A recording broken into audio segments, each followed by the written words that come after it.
Today, we begin the introduction to one of the most shocking chapters in human history. A chapter written in blood, fire, and fear. A history that reshaped continents, erased cities, and ended millions of lives. This is not a legend. This is not a myth. This is real history. In the early 13th century, the world faced a force unlike anything it had ever known before. A force born not from great cities or advanced civilizations, but from the frozen grasslands of Central Asia. This is the introduction to the Mongol story. Before the rise of the Mongols, the world believed itself secure. Great empires ruled vast territories.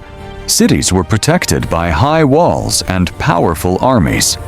Kings and emperors trusted their wealth, their faith, and their traditions. In China, powerful dynasties governed millions of people. In the Islamic world, cities like Baghdad, Samarkand, and Bukhara stood as centers of knowledge, trade, and culture. In Europe, kingdoms believed that distance and geography would shield them from distant threats. No one was prepared for what was coming. Far beyond these civilizations, in a land few understood and fewer respected, a new power was quietly taking shape. Mongolia was a land of extremes. Endless open plains stretched to the horizon. Winters were freezing and unforgiving.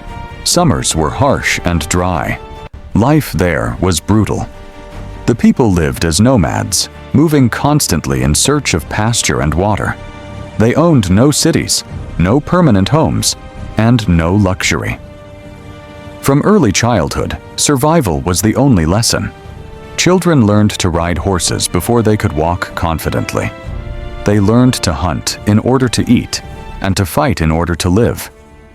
This environment did not produce scholars or builders.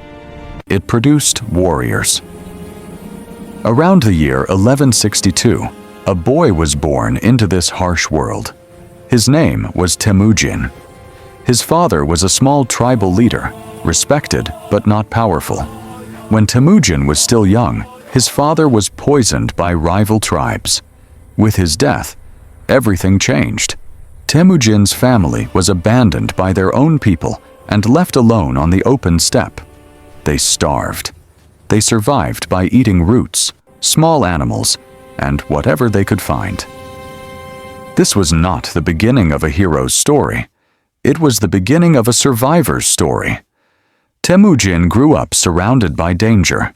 He was betrayed by allies, captured by enemies, chained, and treated like a slave. But he escaped. Those experiences shaped him forever.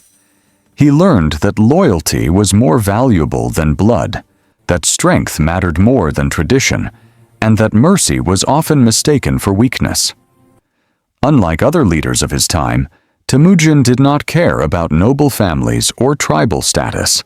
He rewarded loyalty, promoted talent, and punished betrayal without hesitation.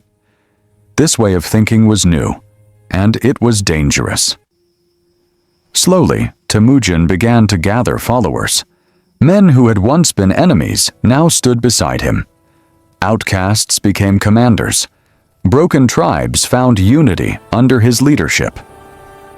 Through discipline, strategy, and fear, Temujin united the Mongol tribes one by one. What centuries of tradition had failed to achieve, he accomplished through vision and force.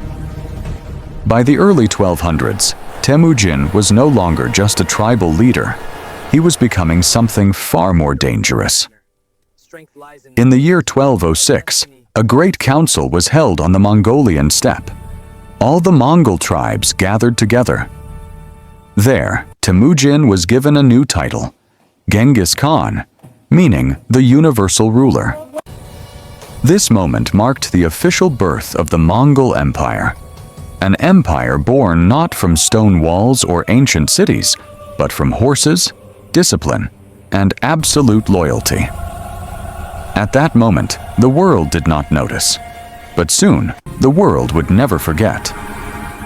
This episode serves as the introduction to the Mongol story, setting the stage for what is to come. The unification of Mongolia was only the beginning. Beyond the open plains lay wealthy cities, powerful empires, and civilizations completely unprepared for what was coming. In the next episode, we will explore how Genghis Khan transformed his people into the most feared army in human history, and how the first great cities began to fall. This was only the beginning of the storm.